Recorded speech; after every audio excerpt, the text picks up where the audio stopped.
નમસ્કાર મિત્રો, તમારું સ્વાગત છે મારી આ યુટ્યુબ ચેનલમાં। મિત્રો, તમારી જાણકારી માટે થઈને અને હેલ્થ ટિપ્સ માટે થઈને આ વિડીયો હું લઈને આવ્યો છું। હું છું તમારો મોજીલો પ્યારો મિત્ર પ્રેમી દીવાનો દેશી ગોમરાનો સોરી દેશી શું કરે છે? દેશીના તાલે તો ભેલું ગુજરાતના અંદર બૂમ પડાવે છે અને ગુજરાતના અંદર મનોરંજન કરાવે છે અને એવી કોમેડિયન કરે છે ને કે જે ગુજરાતની જે પબ્લિક છે એ દેશી સુરાની પ્રેમી દીવાની બની ચૂકેલી છે। દેશીના તાલે તો આખું ગુજરાત ડોલે છે। આજના વિષયના અંદર હું તમારા માટે થઈને એલાયચી લઈને આવ્યો છું। જો તમે રાતે ઊંઘવાના ટાઈમે ફક્ત 2 એલાયચી ચબાઈને ખાઈ લેશો તો તમે 1 કરોડ રૂપિયા જો ખર્ચા હશે ને એવા ફાયદા તમને નહીં મળ્યા હોય ને એનાથી વધારે આ એલાયચી ખાવાથી ફાયદાઓ મળશે, એટલું યાદ રાખજો। ખાસ કરીને આપણે એલાયચીનો ઉપયોગ છે ને ચા બનાવવા માટે કરીએ છીએ, એટલું યાદ રાખજો। એટલે કે ચાને જો આપણે ટેસ્ટી બનાવી હોય અને મસ્ત મજાની સ્વાદિષ્ટ બનાવી હોય તો આપણે એલાયચીનો વધારે ઉપયોગ કરીએ છીએ। ઘણા લોકો શું કરતા હોય છે કે 5 થી 10 એલાયચી ચબાઈને ખાતા હોય, કારણ કે એમને જે મૂઢાની અંદર દુર્ગંધ આવતી હોય, વાસ આવતી હોય, મૂઢાની લગતી બીમારીઓ રહેતી હોય, મૂઢાને એકદમ રિફ્રેશ કરવું હોય અને એના અંદરથી ગંધ દૂર કરવી હોય તો એના માટે થઈને પણ આ એલાયચી ઉપયોગમાં આવે છે। એટલે ઘણા લોકો આ એલાયચીનો એ રીતે પણ ઉપયોગ કરતા હોય છે। જો તમને હાઈ બ્લડ પ્રેશર રહેતું હોય, કહેવાનો મતલબ કે કોલેસ્ટ્રોલ લેવાનું પ્રમાણ વધી જતું હોય અને તમારે કોલેસ્ટ્રોલ લેવાના પ્રમાણને ઓછું કરવું તો એના માટે થઈને એલાયચી છે ને ખૂબ ગુણકારી છે, એટલું યાદ રાખજો। તમારે શું કરવાનું છે? એલાયચીને જે એના ફોતરા આવે છે ફોતરા સોલી નાખવાના, એટલે કે તમારે એલાયચી 10 લઈ રહેવાના છે, એના ફોતરા સોલીને તમારે એના અંદર જે બીજ હોય એ ખાવાના છે। એટલે જેટલી એલાયચી લેવાની છે લગભગ 5 હોય અને એ પણ તમારે વહેલી સવારે ઉઠીને લેવાની છે, એટલું યાદ રાખજો। જો તમારું બ્લડ પ્રેશર વધી જતું હોય, કોલેસ્ટ્રોલ લેવાનું પ્રમાણ વધી જતું હોય, એ બધું ઓછું કરવું હોય ને તો આ એલાયચી ખાવી જરૂરી છે, એટલું યાદ રાખજો। આમતોર પર એલાયચી છે ને ગુણોનો ભંડાર છે, એટલું યાદ રાખજો। કારણ કે ઓના અંદર એટલી બધી તાકાત રહેલી છે ને કે કંઈ ના છે। આ છે રોગ પ્રતિકારક શક્તિને વધારે છે, એનર્જીને વધારે છે, એટલું યાદ અને શરીરના અંદર જનૂન લાવો છે, પાવર શક્તિ લાવો છે, એટલું યાદ રાખજો। જો તમારું શરીર એકદમ મજબૂત બનાવવું હોય અને તમને જો વાત રોગના કારણે તમને શરીરના અંદર A to Z પ્રકારના દુખાવા રહેતા હોય, A to Z પ્રકારની જો તમને કળતર બળતર રહેતી હોય તો તમારે મટાડવી હોય તો એના માટે થઈને એલાયચી છે ખૂબ ગુણકારી છે, એટલું યાદ રાખજો। તમારે એલાયચીનું સેવન કઈ રીતે કરવાનું છે ખબર છે? જો વાત રોગવાળા હોય ને તો એમને રાતે ઊંઘવાના ટાઈમે આ પ્રયોગ કરવાનો છે। શું કરવાનું છે? આ રીતે તમે મારા વિડીયો નજારો જોઈ શકો। 250 દૂધ લઈ રહેવાનું છે અને 250 દૂધ છે તમારા રાતે ઊંઘવાના ટાઈમે ઉકળવા મૂકી દેવાનું। એના અંદર 10 એલાયચી તમારા અંદર નાખીને બરાબર ઉકળવા દેવાની, બરાબરની ઉકળવા દેવાની છે। એ દૂધના અંદર 10 એલાયચી બરાબર ઉકળી રહે પછી તમારે એ દૂધ છે ને ઠરવા મૂકી દેવાનું છે। ઠંડુ પડી રહ્યા પછી તમારે એ દૂધ પીવાનું છે, એટલું યાદ રાખજો। નિયમિત તમારે અઠવાડિયું કહો તો 15 દાડા સુધી આ પ્રયોગ કરવાનો છે।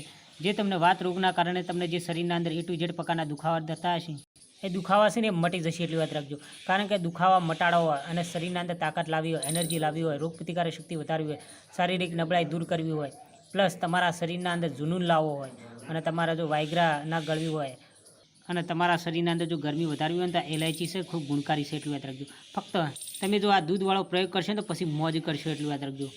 ડિસ્કો કરશો, બધું રમણ ભમણ કરશો।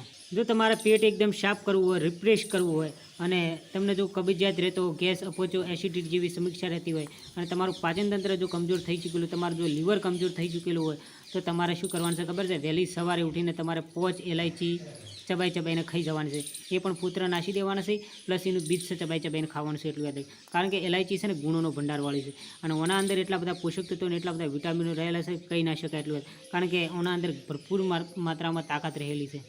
મેં તો તમને વાત રોગોવાળાને વાત કરી કે એમને રાતે ઊંઘવાના ટાઈમે આ પ્રયોગ કરવાનો। હવે જે પિત્ત અને કફ રોગોથી પીડાતા એવા દર્દીઓને શું કરવાનું છે ખબર? વહેલી સવારે ઉઠીને એલાયચી ખાવાની છે, એટલું યાદ રાખજો। કારણ કે આપણા શરીરની પ્રકૃતિ અલગ અલગ હોય છે। ઘણા લોકોની પ્રકૃતિ ઠંડી હોય છે, ગરમ હોય છે। એટલે કે જેમની ગરમ હોય એમને શું કરવાનું છે? વહેલી સવારે ઉઠીને ખાવાનું છે અને જેમની ઠંડી હોય એમને શું કરવાનું છે? રાતે ઊંઘવાના ટાઈમે ખાવાની છે। જો તમે તમારા ચહેરાને એકદમ નિખારવા માગતા હોય, તમે બહુ રૂપાળા થવા માગતા હોય, બધા જેવા ધોળા થવા માગતા હોય અને ચમક શક્તિ લાવવા માગતા હોય, ઓખોની રોનક શક્તિ વધારવા માગતા હોય, તેજ શક્તિ વધારવા માગતા હોય તો તમારે 5 એલાયચી લઈ રહેવાની છે। 5 એલાયચી લીધી, એને ફોલી નાખવાના દોણા લઈને પછી થોડી ઘણી મિશ્રી લઈ રહેવાની તમારી શક્તિ મુજબ, પછી બેનું મિશ્રણ બનાવીને તમારે ચબાઈને ખાવાનું છે।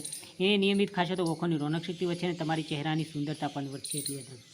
જો તમારા વાળ જો તમારે એકદમ સિલ્કી અને એકદમ મજબૂત બનાવવા, આકર્ષક બનાવવા હોય અને સફેદ થતા અડકાવા અને કાળા મેચ રાખવા હોય ને તો એલાયચીનું સેવન કરવું જરૂરી છે। એ પણ વહેલી સવારે ઉઠીને કરવું જરૂરી છે। પ્લસ આ છે ને બ્લડને સુધારે છે, એટલું યાદ રાખજો। એટલે કહેવાનો મતલબ આપણો જે લાલ કલર છે શરીરના અંદર લાલ કલરને એકદમ સુધારી નાખે છે। જો તમારે રાતે મોજ કરવી હોય, બરાબરની ટેન્ટી રમવી હોય, એટલે કે ડે નાઇટ ક્રિકેટ મેચ રમવી હોય તો તમારા રાતે ઊંઘવાના ટાઈમે 5 થી 10 એલાયચી ચબાઈને ખાઈ લેવાની, મોજ કરશો એટલે પછી એના ઉપર 250 દૂધ પણ પી લેવાનું છે. ગાયનું હોય કે ભેંસનું ચાલે એટલું યાદ રાખજો. તમે જો 5 ઇલાયચી ખાધી હોય વહેલી સવારે ઉઠીને એના પર જો ગરમ પાણી પીશો ને, ઓહો હો, બહુ તાકાત આવી જશે તમારા શરીરના અંદર, એટલું યાદ રાખજો. તમારે દવાઓ નહીં લાવવી પડે, ગોળીઓ ગળવી નહીં પડે, એટલું યાદ રાખજો. મોજ કરશો એટલું યાદ રાખજો. મોજમાં રહેવાનું અને મોજ કરવાની એટલું યાદ રાખજો. તમે મોજ કરશો. મિત્રો, તમારા સાથે દિલથી, પ્રેમથી અને લવથી એક વાત કરવા માગું છું. પ્લીઝ મારા સાથીઓ, પ્લીઝ મારા મિત્રો, જો તમને મારી સલાહ અને મારી જાણકારી પસંદ આવી હોય, તમે જો મારી ચેનલના અંદર જો નવા હોય તો મારી ચેનલનું છે જે લાલ કલરનું બટન છે, જે તંદન ફ્રી છે, એને દબાવજો. બેલ આઇકન પર ક્લિક કરજો, લાઇક અને કોમેન્ટ કરજો. હા મિત્રો, જો તમારી કોઈ હેલ્થને લગતી કોઈ બીમારી હોય, એનો લગતો જો વિડીયો બનાવવો હોય તો મને જરૂર કોમેન્ટના અંદર કહેજો. એનો લગતો જરૂર વિડીયો બનાવીશ. મિત્રો, તમારા જેટલા ગ્રુપ હોય, જેટલું સર્કલ હોય, તમામ જગ્યાએ મારો આ વિડીયો શેર કરજો, કારણ કે જાણકારી ખૂબ ઉપયોગી છે. બીજા મિત્રોને આ વિડીયો ઉપયોગી બની શકે. મિત્રો, આવજો. Bye bye. C you. Tata.